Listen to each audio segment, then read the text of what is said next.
Once upon a time, in a peaceful farmyard surrounded by green fields and sunshine, a mother duck sat quietly, waiting for her eggs to hatch. One by one, the eggs began to crack open, and out came several fluffy yellow ducklings chirping happily.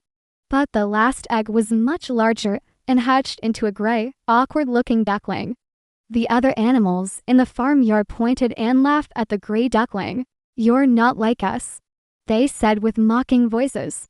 Feeling hurt and unwanted, the little duckling decided to leave the farm. He waddled away, hoping to find a place where he could be accepted.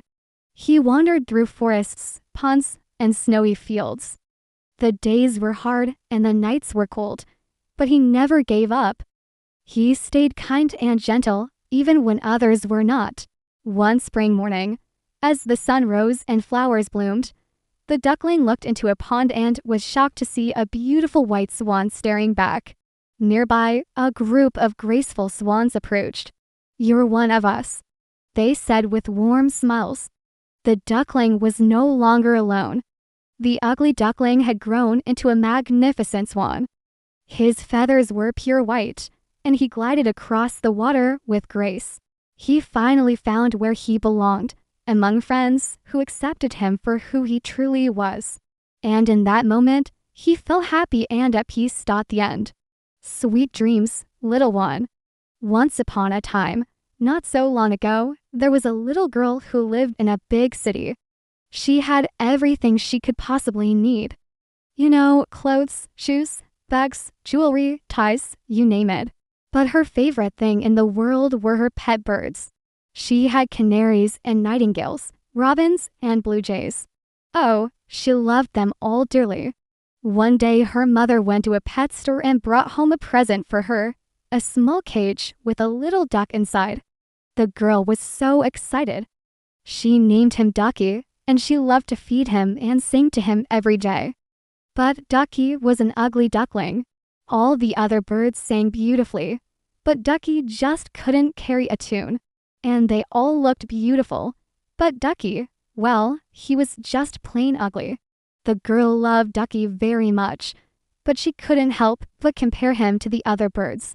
She would sigh and say, "Oh, if only you could be as beautiful as the nightingale or as graceful as the blue jay, how lovely you would be." One day she took Ducky out of his cage and put him in a pond in the garden. "You'd better be careful," her mother warned. "There are foxes and cats around, and you're such an easy target." But the girl just smiled and said, "Don't worry, mother. I'll take care of him." And off she went to school. When the other birds saw Ducky in the pond, they started to make fun of him. "Look at that funny waddling duck. Do you see his orange feet? He looks like a monster." Ducky started to cry. "Why do I have to be so ugly?" he sobbed. Suddenly, a wise old turtle poked his head out of the water. "Being different doesn't make you ugly," he said kindly. "You're just not a bird, silly. You're a duck. And ducks don't belong in a girl's bedroom. They belong in the wild." At first, Ducky didn't want to go. He was scared and he didn't know the way. But the turtle promised to help him. And soon Ducky was swimming happily with a whole flock of wild ducks. Every day he learned something new and exciting. There were tall trees to climb and wide open spaces to roam. One day, Ducky was preening his feathers when one of the older ducks swam up to him. "Do you remember the girl who owned you?" she asked. "Of course I do," Ducky replied. "But I don't look the same as when she had me. I'm not as cute anymore, am I?" The older duck smiled and said, "Actually, you're even more handsome now. You're a fine young man with lots of beautiful feathers. And besides, you're not ugly to me. You're my son." It turned out that Ducky wasn't just any ordinary duck. He was the son of the leader of the wild ducks, and from that day on, Ducky knew that no matter what, he would never be just an ugly duckling again. Once upon a time there was an ugly duckling. No, really, he was just a duck. He wasn't ugly, but all the other ducks thought he was ugly. They all had white feathers, but he had gray feathers. The other ducks would make fun of him and say, "Hey, gray duck, look at yourself. You're such a loser." And they would all laugh and walk away. One day, the gray duck was swimming in the lake, and he saw a family of swans swimming by.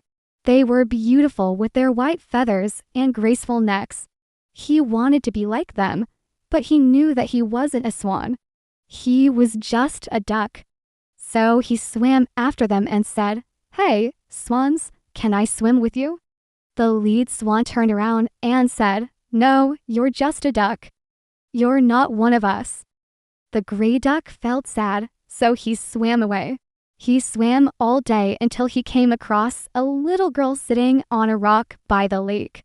She was crying. The gray duck asked her, "Why are you crying?" And she said, "I lost my bowl. It fell into the lake, and now I can't get it out." The gray duck said, "Don't cry. I'll get your bowl." And he dove into the water. He searched for the bowl, but it was nowhere to be found. Then he saw a family of turtles sunning themselves on a log. He asked them if they had seen the bowl, and they said, "No, but you should ask the fish. They live in the lake, and they might have seen it."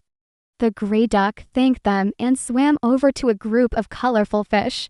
He asked them if they had seen the girl's bowl, and they said, "Yes, we saw it. We were playing with it, but we don't know where it is now." The gray duck felt bad for the girl, so he stayed in the lake all night to guard it. In the morning, the sun shone brightly and the birds sang sweetly.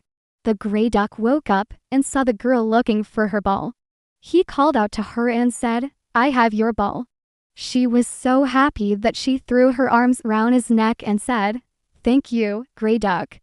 Then she noticed his gray feathers and said, "You're not an ugly duckling, are you?" The gray duck shook his head. "No, I'm a swan." The girl and the swan became best friends, and they lived happily ever after.